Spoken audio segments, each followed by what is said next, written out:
L-uniku soluzzjoni tal-Partit Nazzjonalista għal iktar investiment fis-settur tas-saħħa hija dik li l-Gvern jiddejjen jekk ikun irid jinvesti.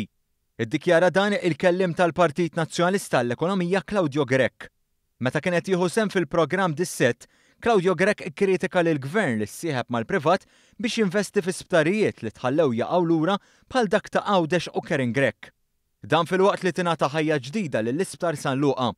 Fil-waqt li ma spjegax għaliex dawn l-isptarijiet tħallew fi stat li ma jirriflettix is-servizz tas-saħħa li għandu jingħata f'dawn iż-żminijiet, Grech qal li jekk il-Gvern irid jinvesti għandu jiddejjen. L-iskuża tal-Gvern dejjem kienet li l-Isptar ta' Għawdex kellu bżonn investiment, l-Isptar Kering Grech għandu bżonn investiment u l-Isptar San Luqa għandu bżonn investiment. Bir-rispett kollu llum il-Gvern jekk irid jagħmel dak l-investiment. Illum Reno il-Gvern għandu l-aqwa xenarju biex hu jagħmel investimenti kapitali għal xiex għaliex.